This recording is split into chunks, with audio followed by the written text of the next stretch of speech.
Okay, today we're here to meet the business owner of a very interesting business.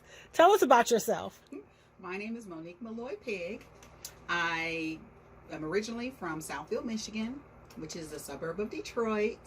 I came down here back in '91 working for General Motors, and I just recently retired. All right, so tell us about your business. Well, my husband and I own a business. It's an internet business from home called NashVegas Designs. I design, make, and sell showgirl, burlesque, Mardi Gras, carnival costumes. I sell it on Etsy and eBay, and I sell it all over the world. Wow. So, what is your business known for? Like, what is your specialty? Oh my goodness, costumes. Like I said, I design them from start to finish. Rhinestones, beads, corsets, feathers, headdresses, headpiece, masks, top hats, accessories.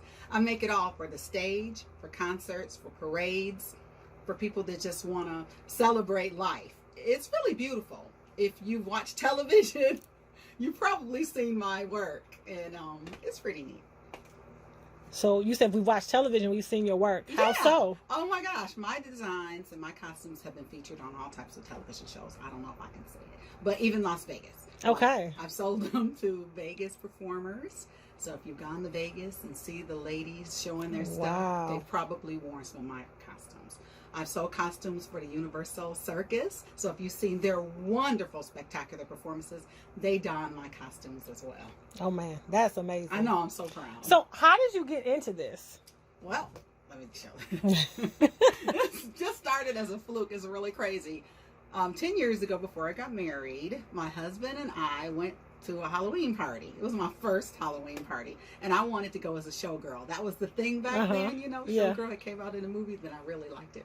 And so I put together some things and made a showgirl costume, and I won an actual contest. Oh my. I know, it was pretty cool. And here is me and my husband, and this is the very first costume I ever made. Don't laugh, but Oh wow, that is so cool. thank you. I'm really proud of it. You should be. Thank you. When I got finished wearing it, I actually put it online to sell used, and it sold. I was like, what? I can't believe somebody, took an interest in my designs. Yeah. So I said, well, I'm going to make another one, and it sold, and I made another one and another one, and then I expanded. I make headpieces. I guess I made it then, but I make the one-piece costumes that are short with beads, and headdresses with the mask that goes on the back is detachable and undetachable. I make I don't know if you want to see them now or not, but Well, I can show you. yeah, walk around. Let's take a tour. Let's see. Now this is your studio in your home. It's a home, right? It's a home-based. So I'm gonna pan a little bit. And I'm up here all the time sewing. You just be surprised. The sales. I mean, I don't want to say that, but it's just.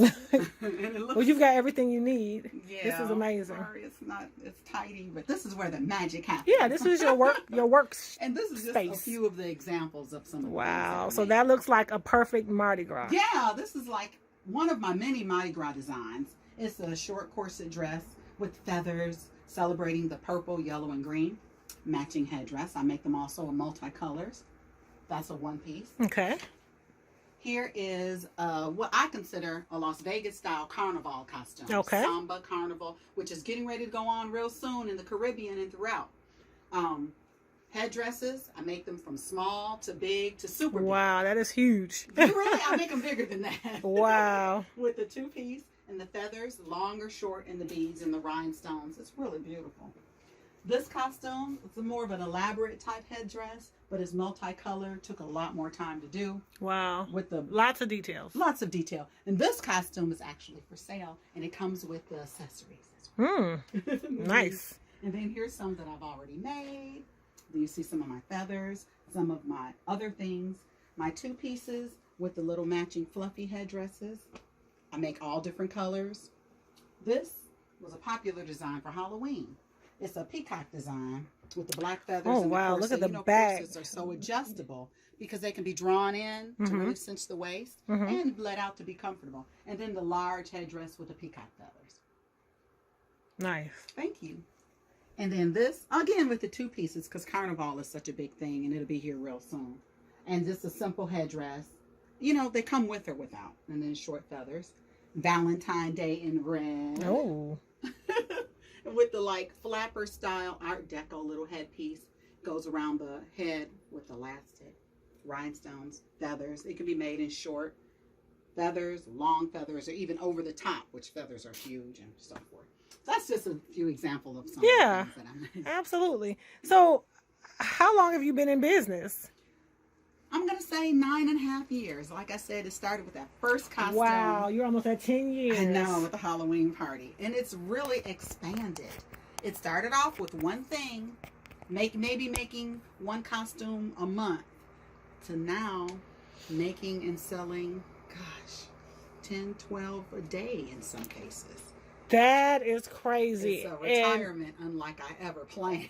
Well, and then so like how far are your customers? Like, that's so interesting you say, because I sell locally, but everything is done online.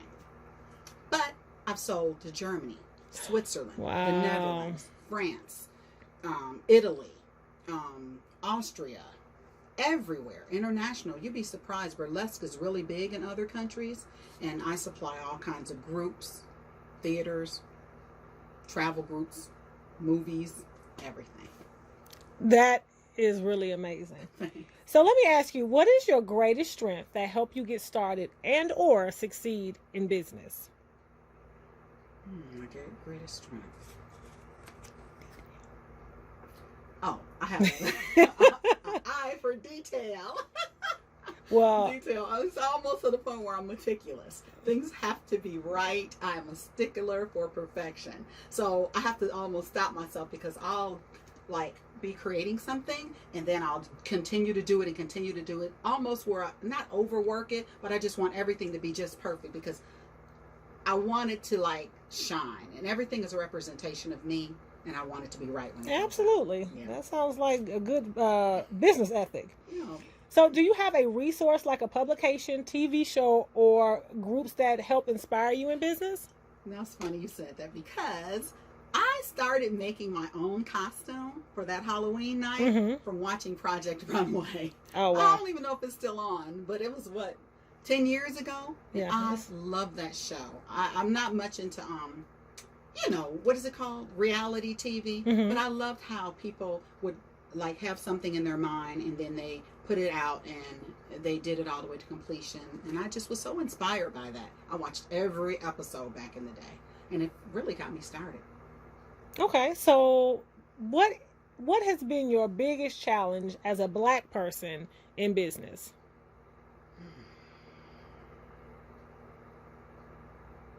And kind of difficult, because selling seems like mostly in this country too, because selling abroad they don't really care.